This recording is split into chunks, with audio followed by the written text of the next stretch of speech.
สวัสดีท่านผู้ชมที่เคารพสวัสดีตอนเช้าท่านผู้ชมที่เคารพตอนทับท่านผู้ชมเข้าสู่ข่าวเช้าอรุณใหม่จากห้องข่าวโทรภาพแห่งซาลาวพบกันในเช้าของวันอังคารวันที่3 มีนาคม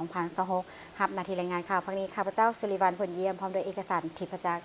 สวัสดีตอนเช้าเอกสารสวัสดีเริ่มจัดตั้งปฏิบัติแล้วการเปลี่ยนทิศทางการสัญจรเก้าตัวเมืองในนครหลวงเวียงจันทร์ซึ่งเริ่มแต่วันที่28เป็นต้นมาเห็นว่าทางเจ้าหน้าที่เพิ่นก็ได้วางกำลังไปแต่ละจุดเพื่อหับไส้และก็ซี่แนะนำทางให้แก่ผู้ที่สัญจรไปมาประมาณ3 เดือนเพิ่นบอกไว้เนาะทดลองเบิ่งจากนั้นก็สิได้ปฏิบัติระเบียบนั่นแหละให้ว่าผู้ใดฝืนระเบียบเนาะฉะนั้นพวกเราต้องทำความเข้าใจนํกันเกี่ยวกับการเปลี่ยนทิศทางการสัญจรในครั้งนี้เวทีพวกเรามาเริ่มที่ทานสอนไซศรีพันดอนนายกรัฐมนตรีได้โอลมและมีคำเห็นในกองประชุมเวียกงานกสิกรรมและสิ่งแวดล้อมประจำปี 2025 และทิศทางแผนการในปี 2026 กองประชุมได้สรุปตีราคาการจัดตั้งปฏิบัติแผนพัฒนากสิกรรมและสิ่งแวดล้อมระยะ5 ปี 2021 ถึง 2025 และสรุปปี 2025 พร้อมทั้งกำหนดทิศทางแผนการ5 ปีต่อหน้า 2026 ถึง 2030 และแผนการปี 2026 กองประชุมได้สรุปตีราคาการจัดตั้งปฏิบัติวาระแห่งชาติเกี่ยวกับการแก้ไขความยุ่งยากด้านเศรษฐกิจการเงินและการจัดตั้งปฏิบัติหน้าเวียกของคณะเฉพาะกิจ 19 ทับกมสพที่ติดพันกับแขนงกสิกรรมและสิ่งแวดล้อมโดยเฉพาะแม่นซุ่มใส่การส่งเสริมการผลิตภายในเพื่อลดพรการนำเข้าและการผลิตเป็นสินค้าเพื่อส่งออกให้หลายขึ้นพร้อมนั้นกองประชุมได้รับฟังการประกอบความคิดเห็นของกระทรวงที่เกี่ยวข้องที่ติดพันและสนับสนุนเวียกงานของบรรดาแขนงการและหน้าเวียกจุดซุ่มเพื่อแก้ไขปัญหาต่างๆที่ยังเป็นข้อคงค้างเป็นสิ่งอุดตันในการพัฒนาเวียกงานกสิกรรมและสิ่งแวดล้อมโดยเฉพาะการประกอบความคิดเห็นเกี่ยวกับการผลิตเสบียงอาหารการผลิตพืชการเลี้ยงสัตว์การผลิตเป็นสินค้าภายในเพื่อดุลเดียงการบริโภคและการผลิตเป็นสินค้าส่งออกการกำหนดบุริมสิทธิ์เพื่อการผลิตเป็นสินค้าการสร้างตั้งกลุ่มและสหกรณ์การเข้าถึงแหล่งทุนสถาบันการเงินเพื่อสนับสนุนการผลิตการสนองน้ำการก่อสร้างปรับปรุงชลประทานเพื่อสนองให้แก่การผลิตการขึ้นทะเบียนออกใบตดินการหับฮ้องการกำหนดเขตที่ดินจากสภาแขวงการคุ้มครองป่าไม้การกำหนดคืนเขตดิน3ประเภทป่าการหับฮู้สิทธิ์นำไส้ที่ดินการป้องกันไฟไหม้ล้ำป่าการปกปักรักษาสิ่งแวดล้อมการประเมินผลกระทบด้านสิ่งแวดล้อมของโครงการต่างๆการละเมิดกฎหมายและการกระทำผิดต่อกับทรัพยากรธรรมชาติและสิ่งแวดล้อมการจัดตั้งปฏิบัติต่อผู้ละเมิดให้ไปตามขบวนการยุติธรรมและหลีกเลี่ยงการแก้ไขแบบบริหารการยกระดับเวียกงานพัฒนาชนบทในกองประชุมท่านสอนไซศรีพันดอนกรรมการกรมการเมืองศูนย์กลางพรรคนายกรัฐมนตรีแห่งสาธารณรัฐประชาธิปไตยประชาชนลาวโอ้ล้มและมีคับเห็นพร้อมทางเน้นนักบางปัญหาเพื่อฝากให้ภาคส่วนที่เกี่ยวข้องนำไปจัดตั้งปฏิบัติเป็นต้นคาดหมายใหม่ของโครงการการเมืองฮอดปี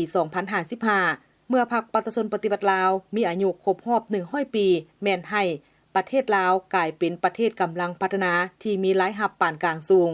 ยับเข้าใกล้ประเทศที่มีรายรับสูงสู่โซนต้นต่อฮอดปี 2035 สู่โซนเฮ็ดให้รวมยอดผลิตภัณฑ์ภายใน GDP ระยะ 5 ปีขยายตัวเฉลี่ย6 ส่วนห้อยขึ้นไประยะ 2026 ถึง 2030 ให้ซุ่มใส่ปฏิบัติตาม7ทิศทางรวมคือแก้ไขความยุ่งยากทางด้านเศรษฐกิจการเงินให้เป็นรูปธรรมหลายขึ้นซุ่มใส่ก่อสร้างและพัฒนาทรัพยากรมนุษย์ยกสูงคุณภาพชีวิตของประชาชนให้ดีขึ้นพัฒนาประเทศชาติให้หลุดพ้นออกจากสถานภาพประเทศด้อยพัฒนาเศรษฐกิจสังคมและการปกปักรักษาสิ่งแวดล้อมอย่างสมส่วนเคลื่อนไหวเวียกงานการต่างประเทศอย่างเป็นเจ้าการยกสูงประสิทธิภาพการคุ้มครองรัฐคุ้มครองเศรษฐกิจสังคมตามทิศสร้างรัฐที่ปกครองด้วยกฎหมายและรับประกันเสถียรภาพการเมืองให้นักแน่นสังคมมีความสงบมีความสามัคคีเป็นปึกแผ่นและปรับปรุงรากฐานการเมืองให้มีความเข้มแข็งและนักแน่นและ6เป้าหมายกับการปฏิบัติแผนพัฒนาเศรษฐกิจสังคม5 ปีครั้งที่10 2026 ถึง 2030 คือสร้างเศรษฐกิจเอกราชเป็นเจ้าตนเองด้วยการนำไส้ทุกท่าแหงที่บ่มซ่อนพัฒนาทรัพยากรมนุษย์ให้มีคุณภาพสูงขึ้น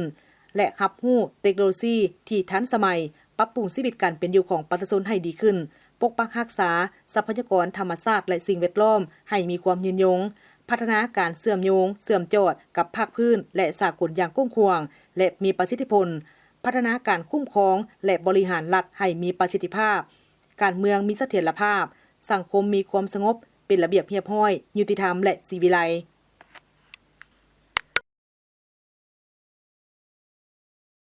ปิดกล่องประชุมสรุปเวียกงานสถิติแห่งชาติประจำปี 2025 และวางทิศทางแผนการปี 2026 ภายใต้หัวข้อยกคุณภาพการผลิตเผยแพร่ข้อมูลสถิติเพื่อการพัฒนาเศรษฐกิจสังคมที่เข้มแข็งทันสมัยสีเขียวและยืนยงกองประชุมดังกล่าวได้ดำเนินในระหว่างวันที่ 26-27 กุมภาพันธ์ 2026 ที่นครหลวงเวียงจันทร์ให้เกียรติเข้าร่วมปิดกองประชุมของทานสันติภาพพรหมวิหารรัฐมนตรีกระทรวงการเงินกองประชุมทานนางเพชรสมรสอนหัวหน้าศูนย์สถิติแห่งชาติได้รายงานย่อต่อกับการตีราคาคืนการจัดตั้งปฏิบัติเวียกงานสถิติแห่งชาติประจำปี 2025 และทิศทางแผนการปี 2026 การผ่านห่างข้อตกลงว่าด้วยการรายงานและเผยแพร่สถิติทางการฉบับปรับปรุง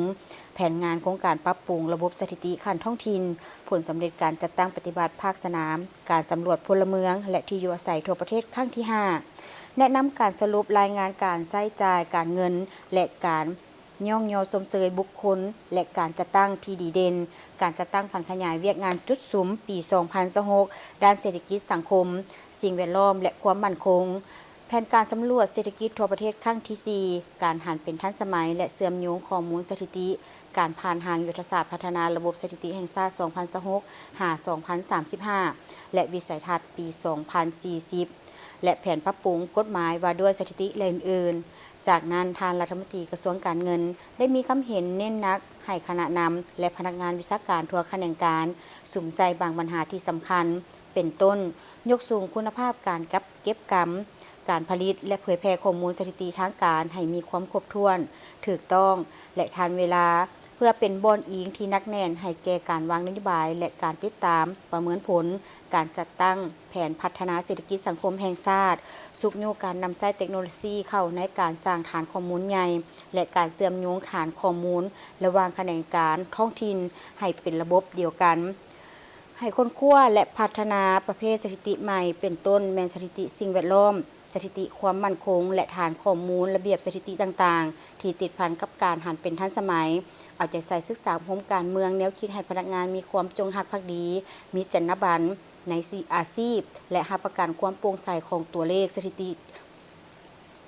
ย้อนข้อมูลที่ผิดพลาดจะนำไปสู่การตัดสินใจที่ผิดทางเล็งสรุปและเผยแพร่ผลสำรวจพลเมืองและที่อยู่อาศัยครั้งที่ 5 พร้อมทางการเก็บดำเนินการสำรวจเศรษฐกิจทั่วประเทศครั้งที่ 4 ในปี 2026 ให้สำเร็จตามแผนการได้มีพิธีมอบรับเวียกอุดหนุนประกันสุขภาพที่ขึ้นกับเวียกงานประกันสังคมกระทรวงสาธารณสุขกลับไปสู่กระทรวงแรงงานและสวัสดิการสังคมเป็นผู้จัดตั้งปฏิบัตินับตั้งแต่เดือนมังกร 2026 เป็นต้นไปซึ่งพิธีมอบรับดังกล่าวได้จัดขึ้นวันที่ 2 มีนา 2026 ที่ห้องประชุมองค์การประกันสังคมให้เกียรติเส้นบทบันทึกโดยท่านโพไซสัญญาสอนรัฐมนตรีกระทรวงแรงงานและสวัสดิการสังคมและท่านนางใบคำคัตติยะรัฐมนตรีกระทรวงสาธารณสุขเข้าร่วมเป็นสักขีพยานมีต่างหน้าห้องว่าการสำนักงานนายกรัฐมนตรีท่านห้องรัฐมนตรีกระทรวงแรงงานและสวัสดิการสังคมกระทรวงสาธารณสุขพร้อมด้วยบรรดาหัวหน้าองค์การกระทรวงหัวหน้ากรมอำนวยการห้องหมอต่างหน้าจากแขนงการที่เกี่ยวข้องกองทุนประกันสังคมแม้นได้มาจากเงินสมทบของรัฐบาลผู้ใช้แรงงานทหารตำรวจพนักงานราชการผู้ออกแรงงานและผู้ประกอบอาชีพอิสระการคุ้มครองกองทุนประกันสังคมแห่งชาติโดยสภาบริหารองค์การประกันสังคมแห่งชาติมีต่างหน้าจากองค์การจัดตั้ง3ฝ่ายคือผู้ใช้แรงงานผู้ออกแรงงานและรัฐบาลกองทุนประกันสังคมมีระบบสารบาลบัญชีเฉพาะโดยการรับร้องจากกระทรวงการเงินโดยแบ่งออกเป็น5กองทุนย่อยคือกองทุนประกันสุขภาพกองทุนอุดหนุนอุบัติเหตุแรงงานและพยาธิอาชีพกองทุนอุดหนุนระยะสั้นกองทุนอุดหนุนบางงานและกองทุนอุดหนุนระยะยาวให้การคุ้มครองเก้าอุดหนุนและอุดหนุนประกันสุขภาพแม่น1ใน9การอุดหนุนนั้นแต่ปี 2001-2019 องค์การประกันสังคมแห่งชาติกระทรวงแรงงานและสวัสดิการสังคมมีหน้าที่เฮ็ดสัญญาโดยกง กับบรรดาห้องหมอเพื่อกำหนดวิธีการปฏิบัติร่วมเป็นต้นผลประโยชน์ทางการแพทย์และเงื่อนไขการเกิดสิทธิ์ของสมาชิกประกันสังคมและครอบครัวมาฮอดปัจจุบันมีผู้ประกันตนที่จ่ายเงินสมทบทั้งหมด 398,000 กว่าคนหญิง 192,000 กว่าคนในนี้ภาครัฐ 162,000 กว่าคนหญิง 78,000 กว่าคนภาควิสาหกิจ 190,000 กว่าคนและผู้สมัครใจ 44,000 กว่าคนพร้อมกันนี้ก็มีหัวหน่วยวิสาหกิจที่จ่ายเงินสมทบทั้งหมด 6,517 หัวหน่วยอุดหนุนระยะยาวทั้งหมด 49,000 กว่าคนในนี้ภาครัฐ 41,000 กว่าคนมีพนักงานบำนาญภาครัฐ 35,000 กว่าคนภาควิสาหกิจ 8,000 กว่าคนมีบำนาญภาควิสาหกิจ 6,600 กว่าคนเคียงคู่กันนี้ได้จัดตั้งปฏิบัตินโยบายประเภทอุดหนุนจำนวน9อุดหนุนเช่นอุดหนุนประกันสุขภาพอุดหนุนอุบัติเหตุแรงงานหรือพยาธิอาชีพอุดหนุนเกิดลูกอุดหนุนป่วยการอุดหนุนเสียกำลังแรงงานอุดหนุนบำนาญอุดหนุนเสียชีวิตอุดหนุนสมาชิกครอบครัวและอุดหนุนวางงานความสำคัญของการมอบรับเบี้ยอุดหนุนประกันสุขภาพในระบบประกันสังคมเป็นต้นแมนทิศทางแผนการในต่อหน้าแมนความรับผิดชอบขององค์การประกันสังคมแห่งชาติกระทรวงแรงงานและสวัสดิการสังคมความรับผิดชอบขององค์การประกันสุขภาพแห่งชาติกระทรวงสาธารณสุขตลอดฮอดความรับผิดชอบร่วมกันของ2แขนงการในต่อหน้าตื่มมีสมาคมแพทย์ไข้หลังลาวจัดกองประชุมวิชาการครั้งที่ 4 ประจำปี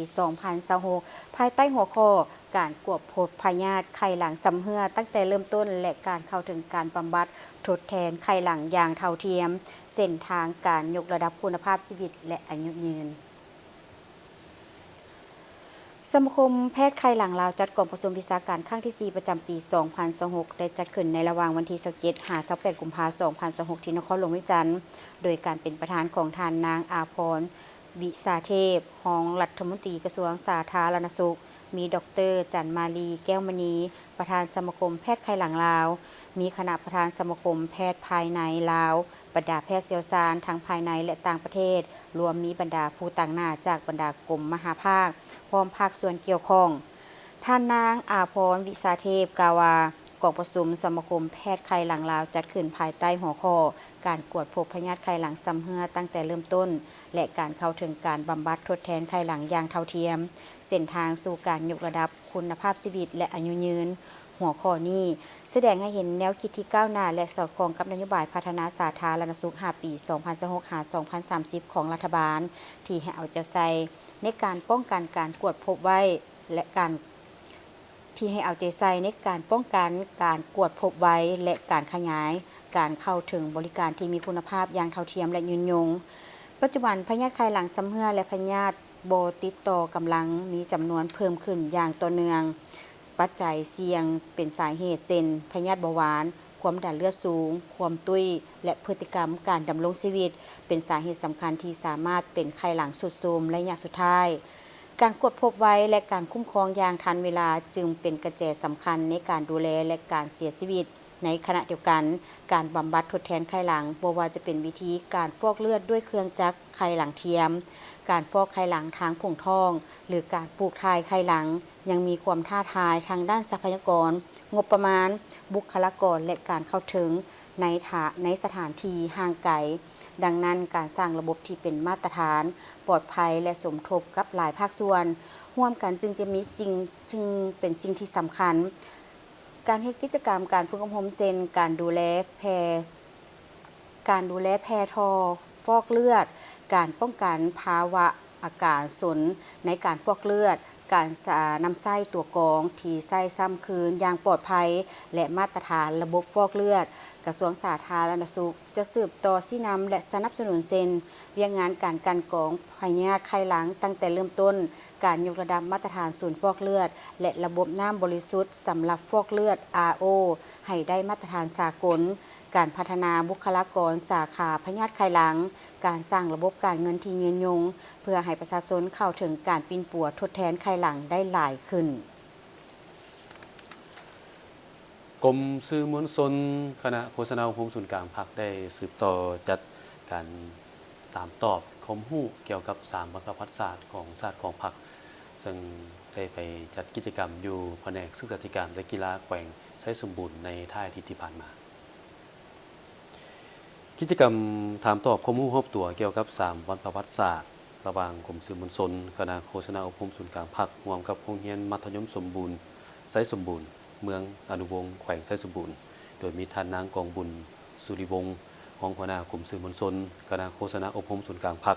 ท่านวงทรงจิวเยอร์ผู้อำนวยการโรงเรียนมัธยมสมบูรณ์ไซสมบูรณ์พร้อมด้วยคณะนำโรงเรียนครูอาจารย์เข้าร่วมท่านนางกองบุญสุริวงศ์ได้กล่าวโดยย่อเกี่ยวกับ3วันประวัติศาสตร์เพื่อเป็นการทบทวนหวนคืนมูลเสื้อแห่งการนำพาต่อสู่ปลดปล่อยชาติอย่างมีไซและยั่งยืนคืนมากผลตัวจริงที่พรรคประชาชนปฏิวัติลาวญาติมาได้ตลอดระยะ70 ปีการปกปักรักษาและพัฒนาประเทศชาติตลอด50 ปีและผลงา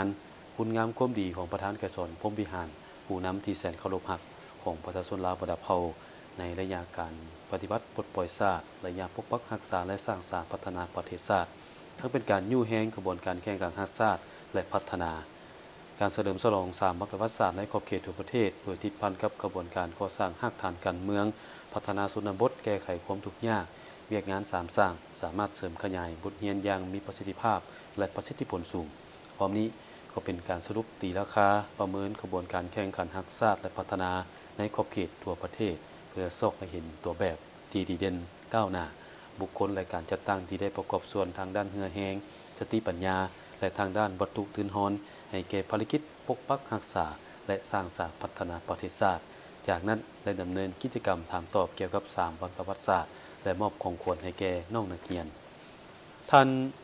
วงทรงจือเยอร์รักษาการผู้อำนวยการโรงเรียนมัธยมสมบูรณ์เมืองอนุวงศ์ได้กล่าวว่าการจัดกิจกรรมครั้งนี้เป็นโอกาสดีที่กรมสื่อมวลชนได้เผยแพร่มูลเสื้อเกี่ยวกับ3วันประวัติศาสตร์ที่มีความหมายสำคัญทางด้านประวัติศาสตร์ของชาติและของพรรคเฮาเฮ็ดให้นักเรียนครูอาจารย์ภายในโรงเรียนได้รับรู้เข้าใจอย่างลึกซึ้งเกี่ยวกับความหมายความสำคัญของ3วันประวัติศาสตร์หลายขึ้นโรงเรียนมัธยมสมบูรณ์ไซสมบูรณ์เมืองอนุวงศ์ได้โฮมมาจากโรงเรียนเลข8ในเมื่อก่อนและโรงเรียนตอนต้นไซสมบูรณ์มาฮอดศกเรียน1997 1998จึงเปลี่ยนมาเป็นโรงเรียนมัธยมสมบูรณ์ไซสมบูรณ์ศกเรียน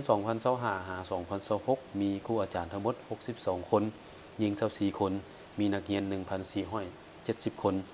การเรียนการสอนแม่นดำเนินตามหลักสูตรของกระทรวงศึกษาธิการและกีฬาบางออกโดยเน้นใส่สิทธิสอน8วิชาหลักใส่เวลา7ชั่วโมงต่อมื้อ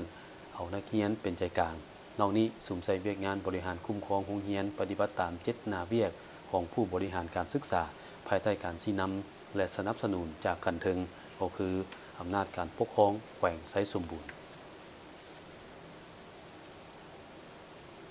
ท่านผู้ชมเริ่มจัดตั้งปฏิบัติการปรับเปลี่ยนทิศทางการสัญจร9เส้นทางในตัวเมืองนครหลวงเวียงจันทร์ซึ่งเริ่มจัดตั้งปฏิบัติมาแล้วแต่วันเสาร์วันที่28กุมภา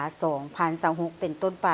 การปรับเปลี่ยนทิศทางในการสัญจรครั้งนี้เพื่อเป็นการเกี่ยมรองรับการขยายตัวของปริมาณรถและประชากรในนครหลวงเวียงจันทร์อีกบนดนมันก็จะเป็นออโตเมติกอีกจังหน่อยพวกเขาก็จะมีความชินเคยแล้วก็จะเป็นเรื่องธรรมดาเนาะสำหรับมื้อนี้ภายในทิศนี้ขอให้บรรดาท่านอดทนแท้ๆเนาะให้คอยไปคอยมาให้ปฏิบัติตามประกาศแจ้งการอย่างเข้มงวดผู้ใดบ่ทันได้ลึงผู้ใดบ่ทันได้ฮู้ก็ขอให้บรรดาท่านบอกต่อๆกันไปเนาะเพื่อเป็นการสื่อสารให้ทุกๆคนได้รับรู้ได้รับทราบแล้วก็ขอให้ทุกคนปฏิบัติตามประกาศแจ้งการอย่างเข้มงวดเนาะแผนกโยธาธิการและขนส่งนครหลวงเวียงจันทร์แจ้งมายังองค์การจัดตั้งรัฐสากลเอกชนพนักงานทหารตำรวจวิสาหกิจและพ่อแม่ประชาชนบรรดาเผ่าและชาวค้าขายตลอดฮอดผู้ใช้รถใช้ถนนทั่วนครหลวงเวียงจันทร์ในขอบเขตทั่วประเทศรับทราบและพร้อมกันจัดตั้งปฏิบัติการนำใช้เส้นทางที่มีการปรับเปลี่ยนทิศทางการสัญจรตาม9เส้นทางเขตใจกลางตัวเมืองนครหลวงเวียงจันทร์ตามบทแนะนำเลขที่1575/ยทคจำนวลงวันที่23กุมภาพันธ์2026และผันขยายแจ้งการของแผนกโยธาธิการและขนส่งนครหลวงเวียงจันทร์เพื่ออำนวยความสะดวกในการแล่นรถเมล์ BRT ในเขตใจกลางตัวเมืองนครหลวงเวียงจันทร์ให้มีความลงเรียนลดพรปัญหารถติดฉะนั้นให้ผู้ใช้รถใช้ถนนปฏิบัติตามบทแนะนำเพื่อ พื่อเห็นให้การสัญจรใน9เส้นทางที่มีการปรับเปลี่ยนทิศทางการสัญจรตามเส้นทางการกำหนดอยู่ในบทแนะนำของแผนกโยธาธิการและขนส่งของพวกเราการปรับเปลี่ยนทิศทางการสัญจรของพวกเรามี9เส้นทางโดยเฉพาะเป็นเส้นทางที่พวกเรายืนอยู่นี่แหละมันเส้นทางดอนจันทน์นี้ในเมื่อก่อนแหละพวกเราเป็นทิศทางเดียวเดี๋ยวนี้แหละแม่นพวกเราจะได้ปรับเป็น2ทิศทางถือว่าสามารถขึ้นลงได้และอีกตัวนึงละแม่นเส้นทางถนนฝั่งงุมเนาะเมื่อก่อนนี่เป็นเส้นทางขึ้นเดี๋ยวปัจจุบันนี้พวกเราจะปรับให้เป็นเส้นทางขาลงเนาะแล้วก็อีกเส้นทางอื่นๆเนาะตามที่พวกเราได้กำหนดไว้ในแจ้งการของพวกเราครับเพื่อให้ประชาชนผู้ใช้รถใช้ถนนรับรู้และเข้าใจเกี่ยวกับการปรับเปลี่ยนทิศทางการสัญจรในตัวเมืองนครหลวงเวียงจันทน์และเพื่อเฮ็ดให้การปรับเปลี่ยนทิศทางการสัญจรดำเนินไปตามแผนการที่วางไว้แผนกตำรวจจราจรนครหลวงเวียงจันทน์ได้เป็นเจ้าการจัดตั้งปฏิบัติอย่างเข้มงวดโดยได้วางกำลังตำรวจจราจรทั้งหมด145คนลงประจำอยู่แต่ละเส้นทางแต่ละจุดตามทาง3แยก4แยกต่างๆที่มีการปรับเปลี่ยนทิศทางการสัญจรแบ่งออกเป็น63จุดเพื่อแนะนำและอำนวยความสะดวกให้สังคมก็คือผู้ใช้รถใช้ถนนเข้าใจในการนำใช้ตัวจริงและปฏิบัติตามอย่างเข้มงวดสำหรับการจัดตั้งปฏิบัติเวียกงานโฆษณาได้ให้คำแนะนำแก่ประชาชนผู้ใช้รถใช้ถนนแม้จะจัดตั้งปฏิบัติโดยบ่มีกำหนดเวลาจนกลัวประชาชนในนครหลวงเวียงจันทน์ก็คือผู้ใช้รถใช้ถนนจะรับรู้เข้าใจและมีความชินเคยเกี่ยวกับการนำใช้ถนนดังกล่าวส่วนมาตรการในการปรับใหม่ที่จะนำใช้ต่อนักขับขี่ที่ล่วงละเมิดแม้จะบ่ทันได้นำใช้เทื่อคาดว่า2-3 เดือนต่อหน้าจะเริ่มจัดตั้งปฏิบัติปรับใหม่ต่อผู้ล่วงละเมิดสำหรับแผนการจัดตั้งปฏิบัติของตำรวจจราจรนี้พวกเขาจะบ่มีกำหนดเวลาจะบ่มีการสิ้นสุดในการเฮ็ดเวียกพวกเขาจะเฮ็ดไปเรื่อยๆจะเฮ็ดไปตลอดเนาะจนว่าพ่อแม่พี่น้องชาวนครหลวงเวียงจันทน์ก็คือผู้ใช้รถใช้ถนนมีความสิ้นเคยคุ้นเคยเกี่ยวกับการใช้รถใช้ถนนดังกล่าวนี้แล้วพวกข้าพเจ้าจึงจะค่อยๆถอนกำลังออกทีละหน่อยเนาะเพราะว่าเรื่องการเฮ็ดเวียกงานบังคับใช้กฎหมายการให้คำแนะนำแก่นักขับขี่นี้แม่นถือว่าจะเฮ็ดไปอย่างเนืองนิดเรียนติดเนาะและก็สำหรับมาตรการการปรับไหมที่จะนำใช้ต่อนักขับขี่นั้นอันนี้พวกเขาก็จะบ่ได้นำใช้เถื่อเนาะคาดว่าประมาณจัก2หรือว่า3เดือนข้างหน้าพุ่นปัจจุบันนี้พวกข้าพเจ้าจะได้เน้นนักเรื่องการให้คำแนะนำและก็กล่าวเตือนสำหรับผู้ละเมิดหันไปก่อนเนาะเพราะว่าเรื่องนี้เป็นเรื่องใหม่สำหรับพวกเขาหลายคนพอผ่านมาพวกเขาลึ่งคุ้นเคยกับการนำใช้เส้นทางแบบเก่าแต่ว่ามาฮอดปัจจุบันนี้หลายท่านเนาะผ่านการติดตามเบิ่งเห็นว่าทุกอย่างมันเป็นไปตามแผนที่ได้กำหนดไว้มีนักขับขี่จำนวนน้อยหนึ่งเท่านั้นที่ยังบ่ได้รับรู้เนาะแล้วก็ได้สอบถามตำรวจจราจรที่ประจำอยู่ตามจุดต่างๆนั้นแล้วก็ปฏิบัติตามอันที่1ให้บรรดาท่านเอาใจใส่บ่ให้ขับขี่รถไวให้ค่อยไปค่อยมาอันที่2ก็แม่นเวลาจะเลี้ยวซ้ายเลี้ยวขวาก็ต้องให้เปิดไฟสัญญาณเตือนทุกครั้งอันที่3เวลาขับขี่รถแม่นให้พยายามเนี่ยเข้าแคมทางกำขวามือของตนเองให้หลายที่สุดเท่าที่จะหลายได้เนาะเพื่อให้การสัญจรมีความสะดวกและถูกต้องตามกฎระเบียบเฮียคองให้มวลชนผู้ใช้รถใช้ถนนเอาใจใส่ปฏิบัติตามแจ้งการคำแนะนำต่างๆและปฏิบัติตามระเบียบการสัญจรปฏิบัติตามป้ายสัญญาณสัญลักษณ์การสัญจรที่ได้ปักหมายและแต้มไว้ตามเส้นทางอย่างเข้มงวดเพื่อรับประกันเหตุให้การเปลี่ยนทิศทางการสัญจรครั้งนี้เตรียมรับรองการขยายตัวของปริมาณรถและประชากรในนครหลวงเวียงจันทน์ลดพรการจราจรแออัดและลดพรการเกิดอุบัติเหตุตามท้องถนนให้สอดคล้องกับสภาพการสัญจรในปัจจุบันของนครหลวงเวียงจันทน์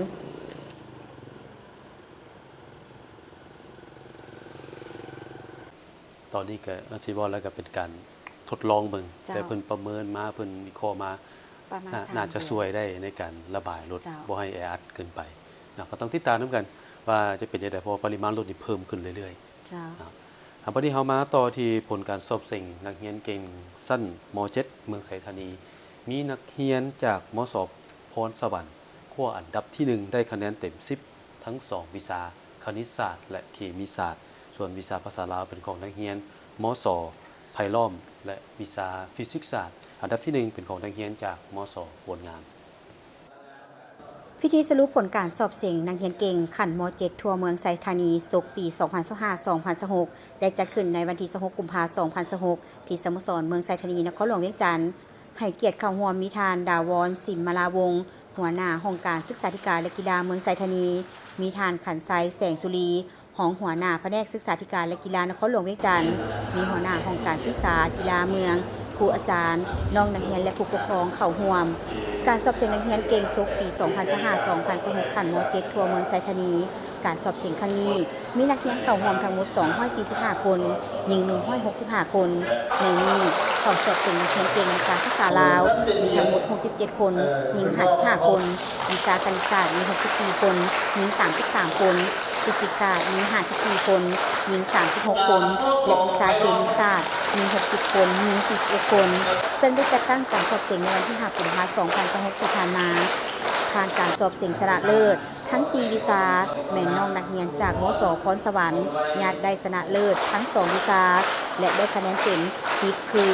ข้าวหวังลีเฮอร์ในวิชาคณิตศาสตร์และนางเพ็ญสุดาบุญตาในวิชาเคมีศาสตร์สำหรับวิชาภาษาลาวได้แก่ข้าวสุขวัฒน์ธรรมวงศ์จากมศไผ่ล้อมและวิชาฟิสิกส์ศาสตร์ได้แก่ข้าวยางก้าวจ้างจากมศโพนงามเสียงสายวิชาคณิตศาสตร์คะแนนคือใน10ผมรู้สึกตอนหากันเสียงแล้วก็รู้สึกภูมิใจเพราะว่าบ่คิดว่าสิเฮ็ดได้เท่านั้นได้ตรงนั้นก็จะเข้าแข่งขันก็ซ้อมแก้บทก้อนๆของแต่ละปีคันเมืองบ่คันนครหลวงแล้วก็คันระดับชาติและก็ฟังที่อาจารย์แนะนำมาก็แก้ตามอาจารย์ที่แนะนำมาตามบำรุงเสียงสายวิชาเคมีศาสตร์ได้อันดับที่1เกินคาดหมายที่ว่าตัวเองวางไว้เพราะว่าตอนแรกหลังจากที่เสียงแล้วก็บ่ได้คาดหวังว่าเราจะได้ในอันดับที่นี้สำหรับเคล็ดลับในการเรียนของน้องแมนจัดสรรเวลาให้เหมาะสมมีเรียนแล้วก็พักผ่อนแบ่งเวลาบ่ติดลิ้นไหลเกินไปสิ่งในวิชาภาษาลาววรรณคดีรู้สึกดีใจภาคภูมิใจและประทับใจมีการเอาใจใส่เบิ่งบทเรียนตัวใดที่บ่เข้าใจก็ถามครูอาจารย์ที่เพิ่นสอนบำรุงเสียงวิชาฟิสิกส์ศาสตร์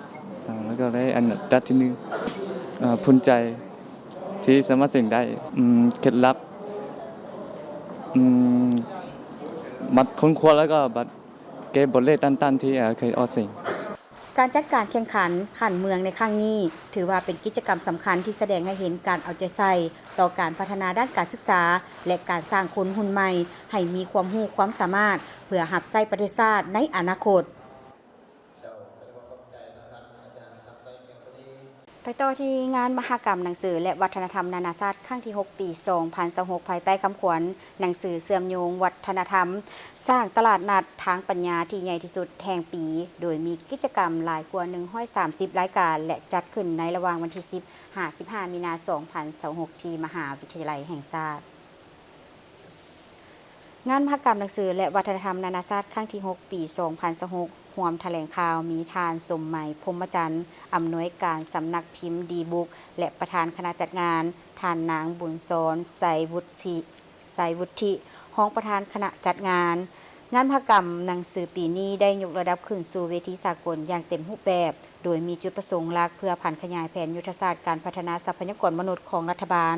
ส่งเสริมวัฒนธรรมการอ่านและการเรียนรู้ตลอดชีวิตพร้อมนี้ยังเป็นการใช้หนังสือเป็นขัวต่อในการแลกเปลี่ยนวัฒนธรรมระหว่างชาติและเป็นวาระพิเศษในการร่วมเฉลิมฉลองครบรอบ30 ปี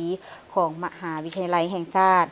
งานดังกล่าวจัดขึ้นโดยการร่วมมือระหว่างสำนักพิมพ์ดีบุ๊กและมหาวิทยาลัยแห่งชาติซึ่งจะจัดขึ้นในระหว่างวันที่10-15 มีนาคม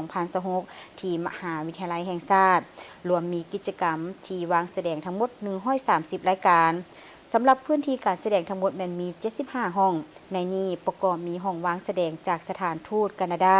สถานทูตเวียดนามสถาบันภาษาฝรั่งบรรดาสำนักพิมพ์ชั้นนำทางภายในและต่างประเทศตลอดถึงห้านอาหารและเครื่องดื่มต่างๆ ตลอดระยะ6วันของมืองานผู้เข้าร่วมงานจะได้พบกับประสบการณ์ทางปัญญาและวัฒนธรรมแบบครบวงจรเช่นคลังปัญญามหาศาลเลือกซื้อปึ้มนับแสนเล่มในราคาพิเศษจากสำนักพิมพ์และห้างปึ้มสนำการเปิดตัวปึ้มใหม่ถึง18เล่มเวทีปลุกไฟฝันและเสวนาพบปะแลกเปลี่ยนประสบการณ์กับวิทยากรที่มีชื่อเสียงนักธุรกิจผู้บริหารระดับประเทศและพบกับนักเขียนนักประพันธ์รางวัลซีไรรับชมการแสดงวัฒนธรรมนานาชาติการเดินแบบปึ้มการอ่านกวีการแข่งขันโตวาทีและการเต้นโคเวอร์แดนและอื่นๆพิเศษท่านผู้ชมทานสามารถเข้าชมและร่วมงานในครั้งนี้แบบบ่เสียค่าซึ่งเริ่มแต่วันที่15มีนาคม2026ที่จะมาถึงนี้เริ่มเวลา 9:00 จนฮอด 17:00 อยู่ที่สโมสรใหญ่มหาวิทยาลัยแห่งชาติชั้น1โอ้ฟังเนื้อในที่เว้ามาเมื่อกี้นี่เป็นบอนคังคมฮู้แท้ๆคังคมฮู้ปัญญาแท้ๆเลยเนาะกิจกรรมเพิ่นหลากหลายอีหลีทั้งสิมีผู้มีประสบการณ์ด้านการบริหารประสบการณ์จากหลายสาขาอาชีพเพิ่นสิมาช่วยแนะนำให้เฮาได้รับรู้ประสบการณ์ดีๆแบบนี้เนาะไปก็ได้เนาะนับจอมบ่เข้ามาแล้ววันที่เพิ่นแจ้งมานี่ วั ก็ นที่15มีนาคม2026นี้เจ้าเอาเฮามาต่อที่ข่าวเกี่ยวกับ IT เด้เนาะข่าว IT นี่หลายท่านก็คือสิอยากฮู้แหละไปเพราะเดี๋ยวนี้เฮาต้องได้ติดพันกับเทคโนโลยีเด้ เจ้ามี Samsung ลาวเพิ่นได้มีการประกาศเปิดตัว Galaxy S26 Series อย่างเป็นทางการพร้อมยกระดับ Galaxy AI Generation 3 ตัวนี้นี่มันจะให้ว่าใช้งานแบบง่ายขึ้นเป็นการประดิษฐ์คิดแต่งมาที่ฉลาดแล้วก็เฮ็ดให้ผู้ชมใช้นี่ได้รับข้อมูลสะดวกในการเล่นง่ายขึ้นกว่าเก่าติดตามได้ในวันที่27กุมภาพันธ์2026ที่นครหลวงวิจันทร์ Samsung ลาวได้ประกาศเปิดตัว Galaxy S26 Series อย่างเป็นทางการโดยในครั้งนี้มาพร้อมกับนิยาม AI ที่เข้าใจเฮาหลายขึ้นเพื่อเน้นถึงความเป็นผู้นำทางด้านเทคโนโลยีมือถือ Galaxy S26 Series ประกอบมี3รุ่นคือ S26 S26 Plus และ S26 Ultra ที่โดดเด่นด้วยหน้าจอ Privacy Display ป้องกันการแนมเบิงจากด้านข้างแต่ยังคงความสัตย์คือเก่าด้านความแฮงแม่นไส้ชิป Snapdragon 8 Elite Gen 5 ที่ปรับแต่งมาเพื่อประมวลผล AI โดยเฉพาะมาพร้อมกับระบบระบายความร้อนใหม่และระบบสากไว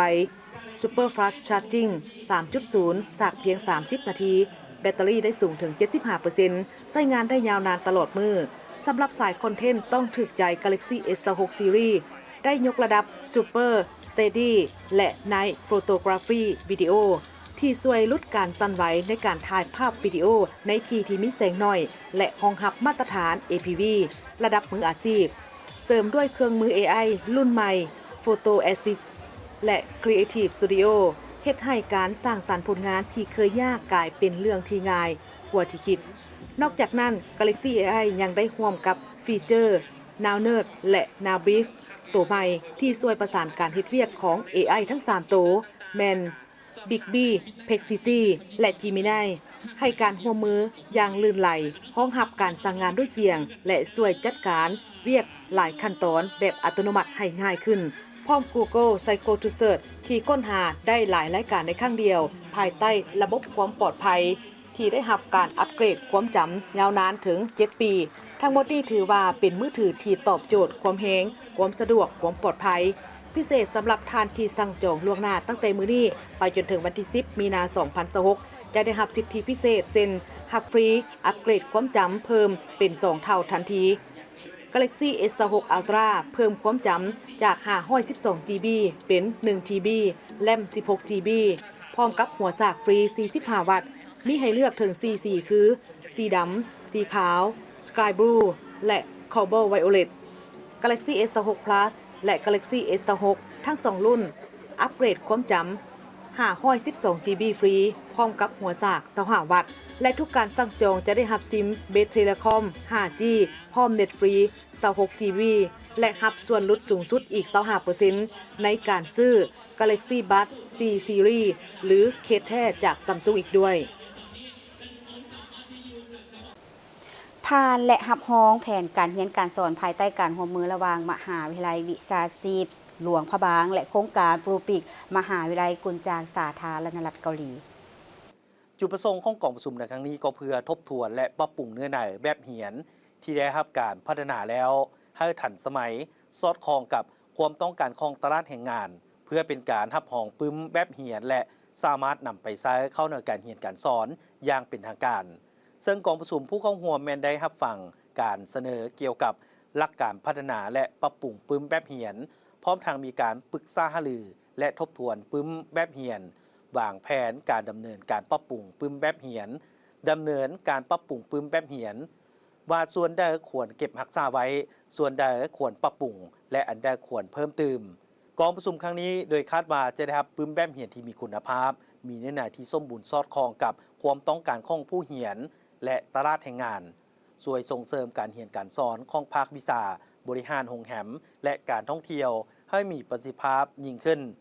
ปึ้มแบบเหียนที่ประกอบอยู่ในหลักสูตรที่ปรับปรุงแล้วได้ถูกรับรองและสามารถนำไปใช้ในการเรียนการสอนอย่างเป็นทางการได้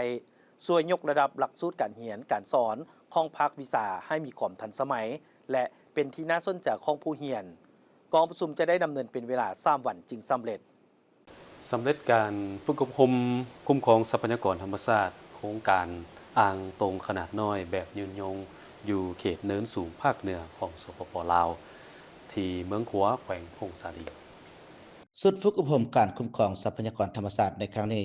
บรรดานักสำนักกรได้เรียนรู้เกี่ยวกับการคุ้มครองและการติดตามกฎการประมาแบบยืนยง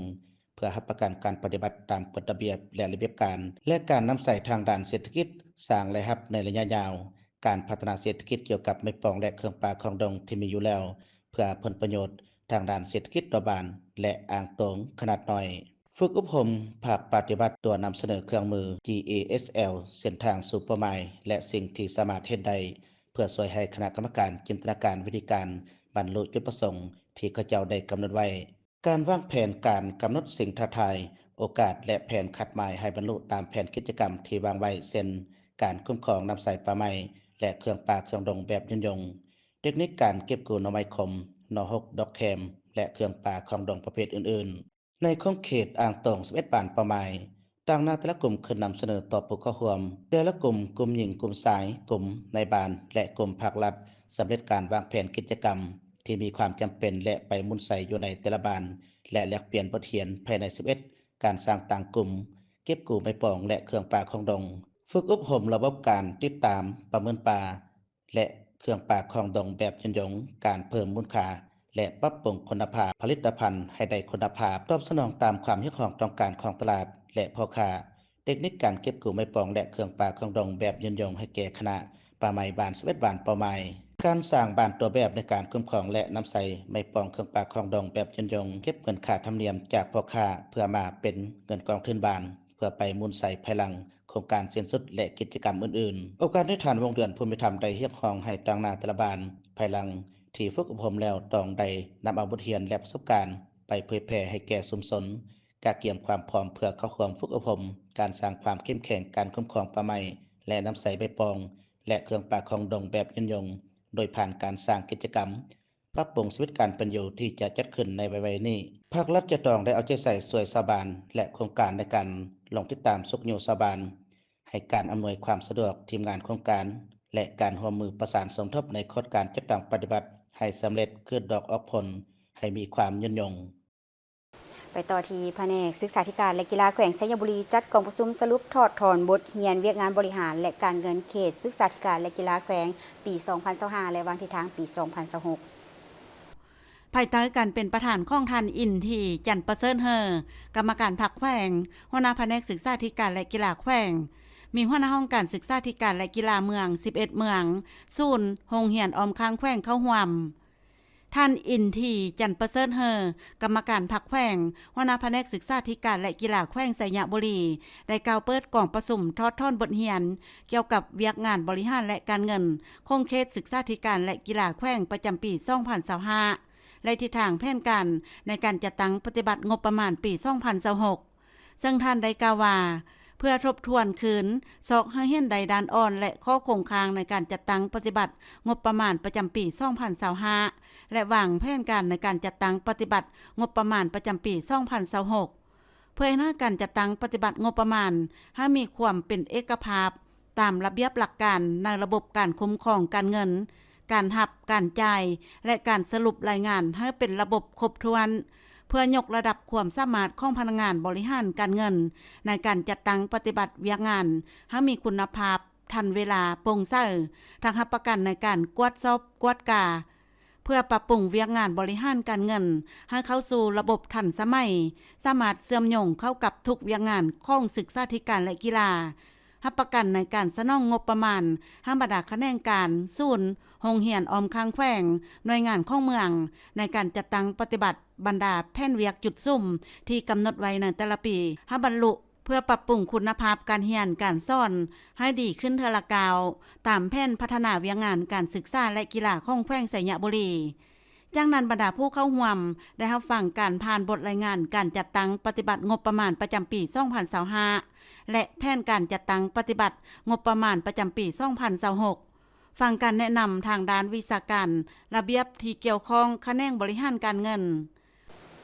ต่อที่แขวงเซกองได้จัดพิธีสรุปผลสำเร็จการเข้าร่วมงานมหกรรมกีฬาแห่งชาติครั้งที่ 12 และงานกีฬาคนพิการแห่งชาติครั้งที่ 4ท่านคำไพศิมวัฒน์กรรมการพรรคแขวงหัวหน้าแผนกศึกษาธิการและกีฬาแขวงเซกองรายงานว่างานมหกรรมกีฬาแห่งชาติครั้งที่ 12 ที่นครหลวงเวียงจันทน์ปี 2025 แม้นการแข่งขันกีฬาภายในประเทศจัดขึ้นในทุกๆ 3 ปี เพื่อสร้างและสูบอยู่ขบวนกีฬากายกรรมให้มีความเข้มแข็งปลุกระดมมหาชนให้เข้าร่วมงานกีฬานับมือหลายขึ้นทั้งเป็นการเสริมสร้างสุขภาพมิตรภาพการพัฒนาและการร่วมมือของปวงชนเหล่าบรรดาเผ่าซึ่งได้ดำเนินแต่วันที่ 15-25 พฤศจิกายน 2025 มีการแข่งขันทั้งหมด 33 ประเภทกีฬาซึ่งแขวงเซกองได้ส่งตัวแทนนักกีฬาเข้าร่วมแข่งขัน 10 ประเภทสำหรับงานมหกรรมกีฬาคนพิการแห่งชาติครั้งที่ 4 ซึ่งได้khaiขึ้นอย่างเป็นทางการในระหว่างวันที่ 14-19 ธันวาคม 2025 เพื่อยกสูงบทบาทความสามารถของคนพิการโดยเฉพาะแม้นการส่งเสริมสิทธิความเสมอภาคของคนพิการและคนทั่วไปมีการแข่งขันทั้งหมด 9 ประเภทกีฬาแขวงเซกองได้ส่งตัวแทนนักกีฬาเข้าร่วมแข่งขัน 3 ประเภทผ่านการแข่งขันแขวงเซกองญาติได้ทั้งหมด 61 เหรียญในนี้รวมมี 23 เหรียญคำ 20 เหรียญเงินและ 12 เหรียญทองในนั้นได้จากงานมหกรรมกีฬาแห่งชาติรวมมี 26 เหรียญคือ 4 เหรียญคำ 10 เหรียญเงิน 12 เหรียญทองและได้จากกีฬาคนพิการแห่งชาติ 35 เหรียญรวมมี 19 เหรียญคำ 10 เหรียญเงิน 6 เหรียญทองจากนั้นในพิธีก็ได้มอบใบย่องย่อให้แก่คณะนำคณะสหพันธ์ครูฝึกและนักกีฬาที่มีผลงานดีเด่นญาติได้ผลสำเร็จดังกล่าว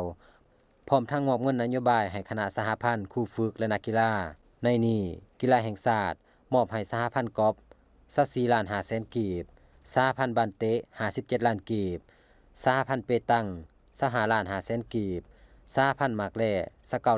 29,500,000 กีบและสหพันธ์แลนล้าน39 ล้านกีบสหพันธ์นาเก็ก44 ล้านกีบสหพันธ์มวย125 ล้านกีบและกีฬาคนพิการ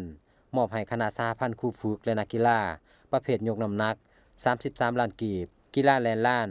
80,500,000 กีบกีฬาลอยน้ำ118 ล้านกีบและมอบเงินนโยบายรวมให้คณะสหพันธ์ครูฝึกและนักกีฬาทั้งกีฬาแห่งชาติและกีฬาคนพิการจำนวนทั้งหมด603 ล้านกีบให้เกียรติมอบโดยท่านบุญหลายบุตริกรรมการส่วนกลางภาคเลขาคณะบริหารงานพรรคแขวงเซกองสหพันธ์แม่หญิงแขวงไซสมบูรณ์จัดกองประชุมสัมมนาภายใต้หัวข้อการรักษาสุขภาพของแม่หญิงและพิธีการทูตในกองประชุมผู้เข้าร่วมได้รับฟังการนำเสนอความรู้พื้นฐานเกี่ยวกับพิธีการทูตเป็นต้นมารยาทในสังคมมารยาทสากลการนบไว้การนุ่งถือการจับมือมารยาทในการรับประทานอาหารการเข้าร่วมงานเลี้ยงการต้อนรับแขกกะเกี่ยมด้านเนื้อในการกักเกี่ยมสถานที่และอื่นๆพร้อมนี้ผู้เข้าร่วมยังได้รับฟังการบรรยายความรู้เกี่ยวกับการรักษาสุขภาพของแม่หญิงเป็นต้นพยาธิติดต่อทางเพศสัมพันธ์ทางนี้ก็เพื่อเฮ็ดให้ทันแถวแม่หญิงมีความรับรู้มีความเข้มแข็งมีความรู้ความสามารถมีความกล้าหาญทั้งเป็นการสร้างขบวนการคำนับรับตอนวันแม่หญิงสากล8 มีนาคมรอบ116 ปีขณะเดียวกันผู้เข้าร่วมได้ผลัดเปลี่ยนกันประกอบความคิดเห็นสนทนาแลกเปลี่ยนถามตอบซึ่งกันและกันโดยบรรยากาศฟุดฟื้นตื่มอีกในตอนท้ายกองประชุมท่านนาคำศรีสิทธิวรดาได้มีคำเห็นต่อกองประชุมซึ่งก่อนอื่นท่านได้แสดงความย่องยอสมเสยพร้อมทางเน้นหนักให้ผู้เข้าร่วมเพิ่มทวีต่อเวียงงานการเมืองนำพาแนวคิด ให้ทันแถวสมาชิกแม่หญิงให้ลึกซึ้งสืบต่อคนกลัวและเสื่อมซึมบรรดามติคำสั่งแนวทางนโยบายต่างๆของภาครัฐเห็นให้ทันแถวแม่หญิงมีความอุ่นเอียนทุนเทียงพร้อมนี้ต้องสืบต่อคนกลัวซอกหูหำเหียนยกระดับตนเองโดยเฉพาะมารยาทต่างๆในสังคมเพื่อพัฒนาตนเองให้มีความรู้ความสามารถเคียงคู่กันนี้ก็สืบต่อเอาใจใส่เต้าโฮมความสามัคคีภายในให้เป็นปึกแผ่นเป็นอันหนึ่งอันเดียวกันและช่วยเหลือซึ่งกันและกันด้วยความจริงใจพร้อมทางเอาใจใส่เสิร์ชสู่ตนเองด้วยความรับผิดชอบสูงในการจัดตั้งปฏิบัติหน้าที่เวียกงานที่ได้รับมอบหมายให้มีผลสำเร็จทางผู้ชมมฮอนีข่าวเช้าอรุณใหม่ของพวกเขาก็หมดเวลาลงแล้วขอบใจทุกท่านที่ให้เกียรติที่ตามรับชมโฆษกทั้งสองความได้ทีมงานข่าวต้องขอลาทานผู้ชมไปก่อนสบายดี